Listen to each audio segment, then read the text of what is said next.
What's up, guys? Welcome back to a brand new episode. I'm your host Disco, and today we're going to be talking about the 2024 election. How is it? How is it shaping up right now? Who are the candidates? What's going on? What are the candidates? What's the scandal with doing with butter right now? I have no idea, but I'm pretty. I bet $5 that there's going to be a scandal about butter. Yeah, Buttergate. That would be a weird scandal, Buttergate. That'd just be weird right now. Just Buttergate happens right now. Buttergate. Wait, hold up. I'm gonna see right now. Just see what happens. Buttergate. It just happens to be. Oh my god. Oh my. Okay. Just a heads up. I did not plan this. This is. I was just like, okay. I'm pretty sure it's gonna be a scandal about butter, and I did not know there was an actual scandal about butter. So, I'm sorry, just back to the main topic. So, we're going to be talking about the 2024 election. Now, this article kind of shocked me from CNN. Now, if my screen was ever going to load, I have one of the worst internet connections right now. And yeah, my phone's going off again. Biden versus Trump, the 2024 race, a historic number of Americans don't want.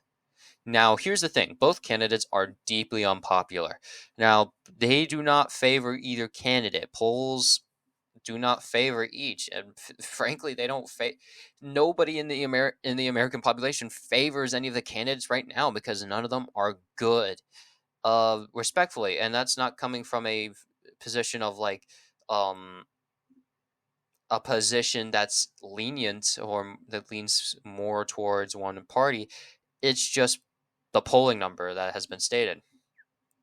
I mean, the campaign issues right now, abortion access. Republicans are deeply unpopular right now because they want a total abortion ban. Education's been a main priority of uh, school choice, of like funding, segregation, and all that stuff.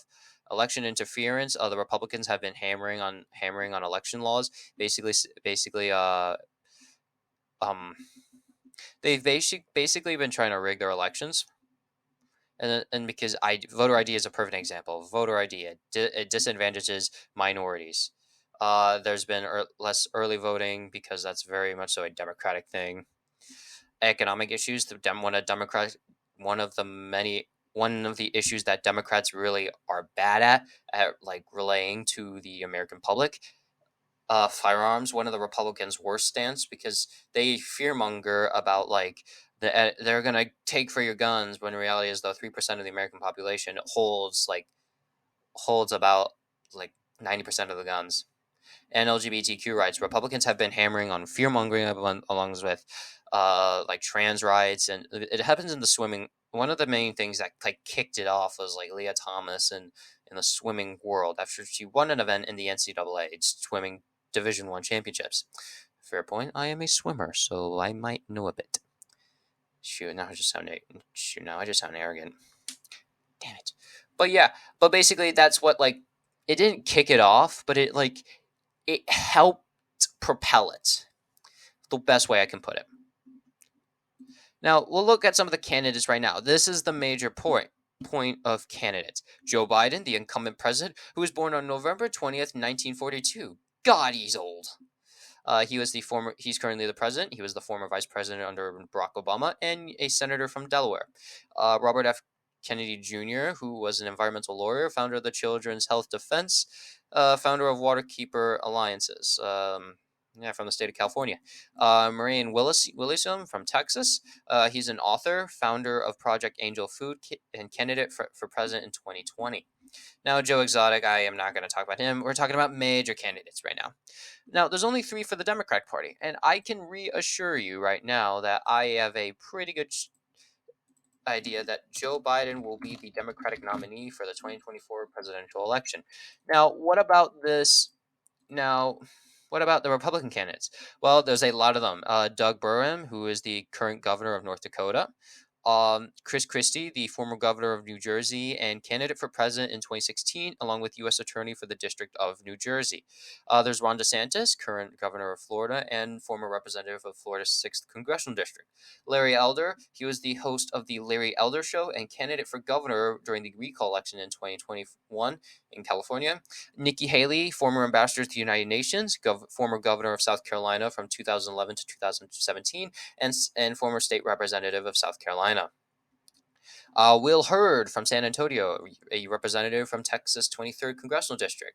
Asa Hutchinson, former governor of Arkansas, former governor of Arkansas. He was the Undersecretary of Homeland Security and administrator of the Drug Enforcement Administration. Perry Johnson, who we can't seem to get a photo of. Who is the founder of Perry Johnson's Registers Incorporated. Mike Pence, former Vice President of the United States, former Governor of Indiana, and former Representative from Indiana. Vikin Ramaswamy. I deeply am sorry about if I'm mispronouncing your name. I'm a gringo, so my deepest apologies. Who is the Executive Chairman of Strive Asset Management. Tim Scott, U.S. Senator from South Carolina, former representative of the 1st Congressional District, and former state representative. Frances Suarez, former Miami mayor right now, 80th president of the United States Conference of Mayors, and member of the Miami City and former member of the Miami City Commission. And finally, Donald Trump, former president of the United States and chairman of the Trump former chairman of the Trump Organization. There's also a bunch of them, but we are not going to talk about them. There's a bunch of independent candidates, but based off like polling data right now, let's go to like Real Clear Politics right now. Clear Politics 2024 presidential election polling. Yes, I am very bad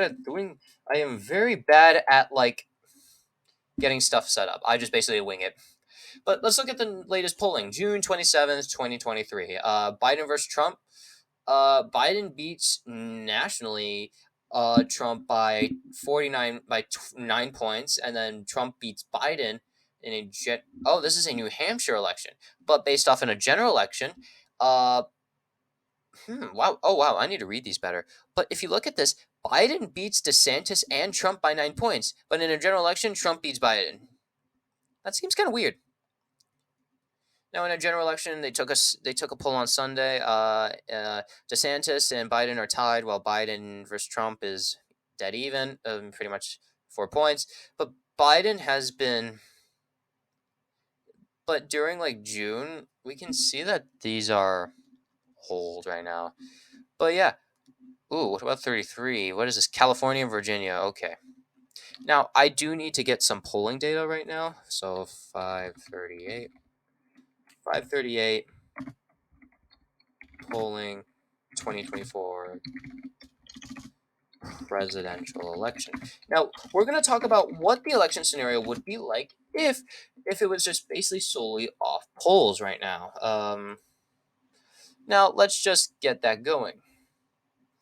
Let's just start off with the 2024 presidential election. Now, we already know that a bunch of these states are going to be solid. Idaho, Wyoming, North Dakota, South Dakota, Nebraska at large, Nebraska's 3rd Congressional District, Kentucky, West Virginia, Alabama, Arkansas, Louisiana, Oklahoma. These are all the states we know off the bat are going to be solid without even looking at polling data. Now, if we look at some other states, we can look at Washington, Oregon, California, Hawaii, Illinois, New York, Vermont, Massachusetts, Connecticut, Rhode Island, New Jersey, Delaware, Maryland, and the District of Columbia that are going to be solid. These ones I can see being likely to tilt. So let's go in. Now let's go for the first state of Alaska. I'm assuming. Oh, this is 2020. Yeah, but what does Sabato Crystal Ball say? That is not even going to help right now. But based off polling data, let's go for Real Clear Politics because that would be much more accurate. And I'm going to just delete some stuff right now. Buttergate right now is not helping. And my internet connection is not helping. Now, Let's go for some places like Alaska. Now, we do not have that. Here it is. State of Union RPC election changes. Final rate changing. Yeah, we do not have an election polling, but we can already. Let's go for the worst case scenario that these are solid. Well, like last year. We'll also say Nebraska's first congressional district is solid. South Carolina will be likely. Alaska will be likely. Colorado, New Mexico will be likely. And along with Minnesota, be likely. Now we get into some real digging right now. Arizona, the average for the 2024 election, this is 2020. Now in 2024, Biden is ahead of Trump right now, 2 points, the latest one. If we go for an A plus pollster right now, we have none. If we go for that, we got B plus. So if you look at back in March, let's go back to the recent ones, the ones in June. DeSantis leads Biden by 6 points, while Biden leads Trump by 2 points. Now, this is by the same one by Citizens Aware. Biden leads against Pence. Biden leads against Trump again back in May. And DeSantis keeps leading against Biden. Now, we're going to put this in the lean column for the Democratic Party because, like we said, Donald Trump would most likely be the Republican nominee due to the polling data right now. So, yeah, so there's some things. Now let's go for the next thing. Right now, Real Clear Politics isn't being that reliable. I'm sorry, but you're not being that clear. Let's go for somewhere like Florida. For example, in the 2024 election, Biden actually leads against Trump in an Emerson poll back in March.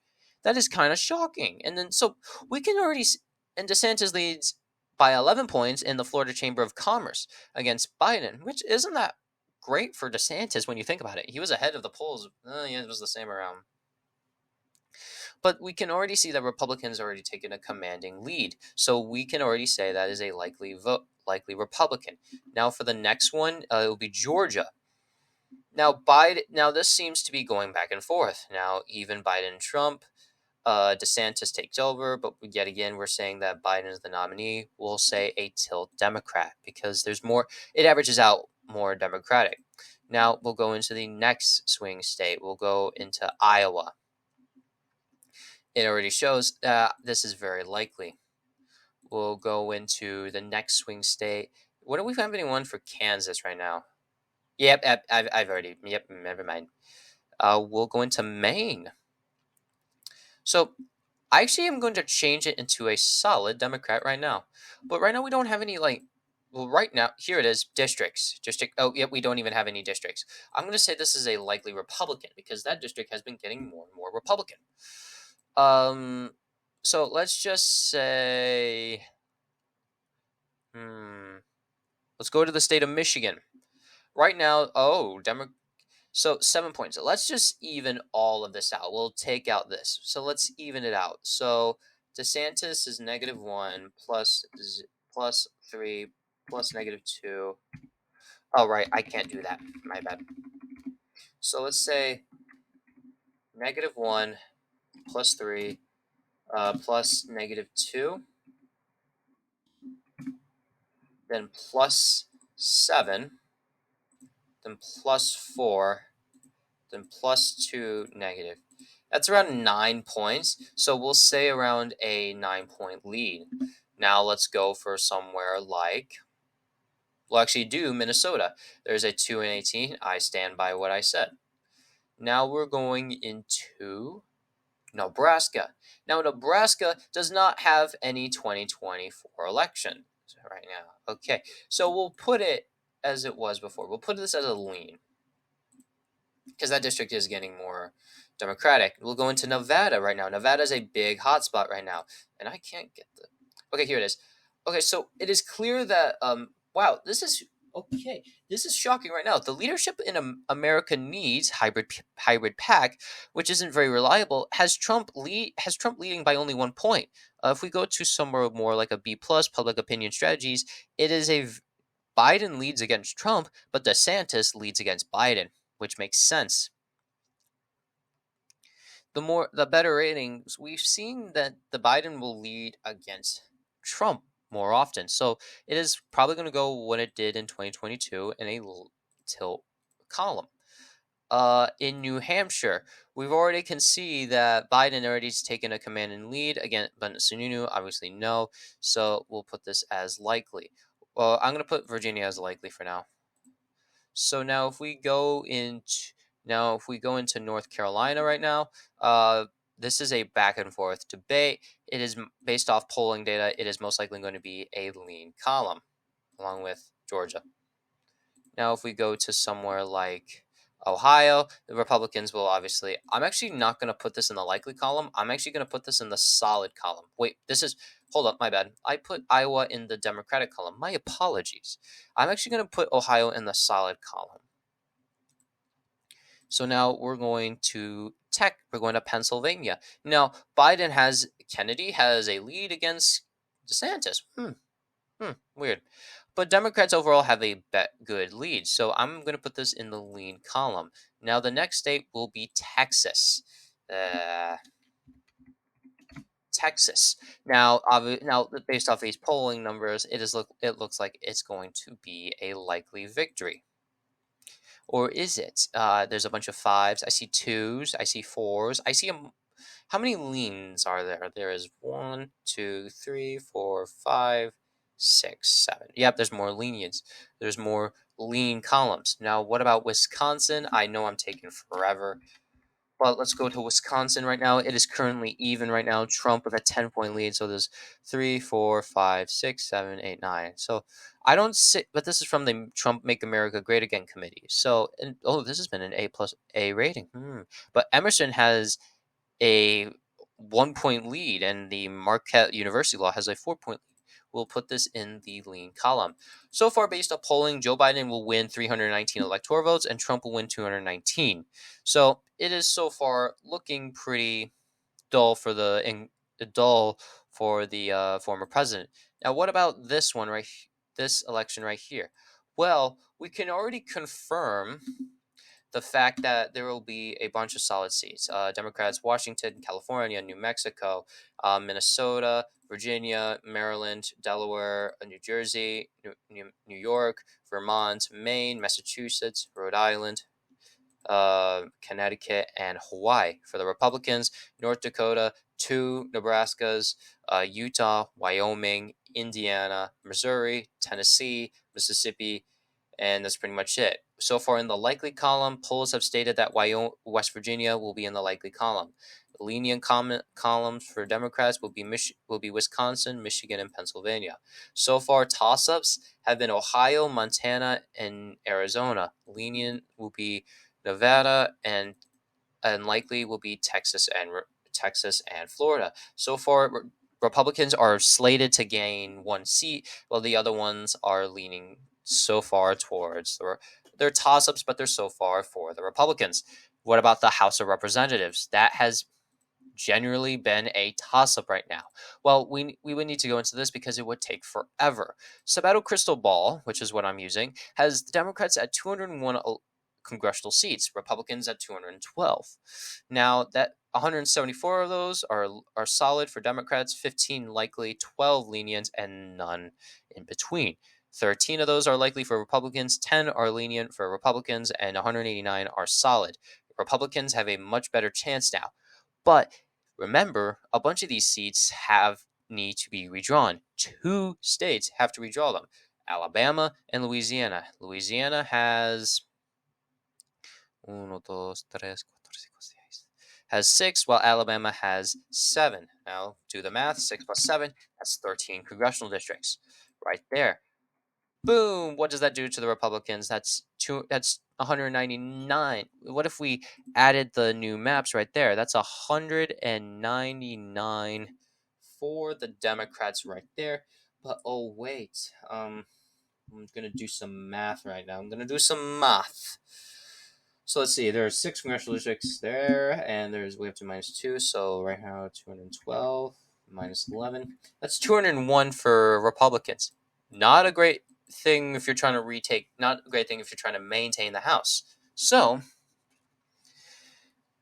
Democrats can hold on to the House. I mean, they can retake the House. if they win the court cases and they win a bunch of other places. So far, right now, it's a toss-up. The presidential race is still in the air, but we can confirm most likely Joe Biden's going to win unless something happens, like in 2020, where Trump was slated to win another term, but then yet again there was the COVID-19 pandemic, which struck his presidency basically, and is unfulfilling unfulfilling his constitutional duties. And yeah, and the Senate was the same way. We'll have to see, everybody. But the polling numbers, I want to say the polling numbers never lie, but they've lied like 4 times in a row right now. They've lied. Like we're looking. Polling numbers, have they lied? Yes, they have lied in 2016, 2018, 2020, and in 2022, where some of these showed accurate races, while others showed that these races were going to be much more competitive and ended up being more solid for one party. Take Missouri, a competitive governor's race, and then turned solid for Republicans. Same in Montana, and same for the Senate seat in North Carolina back then. The point is, the polling numbers usually don't help. This is the life we live in, and this is just how things are now. We shall see. So far, Democrats aren't slated to do well. Republicans aren't either. So far, it's just too early to call. We just have to wait. So thank you all so much for watching. Please like and subscribe. Hit that notification bell if you haven't already. Please hit that subscribe button. That would really help me a lot. Please comment down below if you have any questions. I will catch you all guys next time. See ya.